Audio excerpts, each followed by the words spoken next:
Hi అండి. పన్నీర్‌తో Manchuria అందరికీ తెలిసే ఉంటుంది గదండీ! ఎప్పుడు బయటే తింటాం గదా! అలా కాకుండా ఈసారి ఇంట్లోనే ఈజీగా చేసేసుకోండి. ప్రాసెస్ కూడా చాలా ఈజీ, చాలా బావుంటుంది టేస్ట్.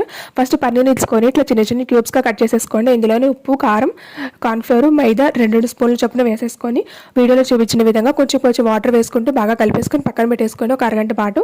ఇప్పుడు ఇందులో డీప్ ఫ్రైకి సరిపడా ఆయిల్ పెట్టేసుకుందామండి. ఆయిల్ హీట్ అయిన తర్వాత ఫ్రై చేసుకున్న పన్నీర్ని కూడా వేసేసుకోండి. లో ఫ్లేమ్లో ఫ్రై చేసుకోండి. ఇప్పుడు ఒక సాస్ పాన్ పెట్టుకొని అందులో ఆయిల్ వేసి వెల్లుల్లి, కరివేపాకు, పచ్చిమిర్చి ఇవన్నీ వేసి వేగనివ్వండి. ఇందులోని ఉల్లిపాయలు, మిరియాల పొడి, ఒక spoon vinegar, green chilli sauce, red chilli sauce, soya sauce, ఈ సాసెస్ అన్నీ వేసి హై ఫ్లేమ్లో టాస్ చేసేసుకోండి. ఇప్పుడు ఒక స్పూన్ కార్న్‌ఫ్లోర్ తీసుకొని అందులో కొంచెం వాటర్ యాడ్ చేసుకొని వాటర్ మిక్స్ కూడా ఇందులో వేసేసుకోండి. కొంచెం దగ్గరకు వస్తుంది.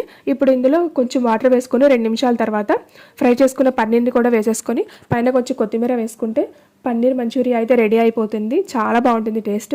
నేనైతే సాల్ట్ వేయలేదండి. పన్నీర్లో వేసిన సాల్టే నాకు సరిపోయింది. కావాలంటే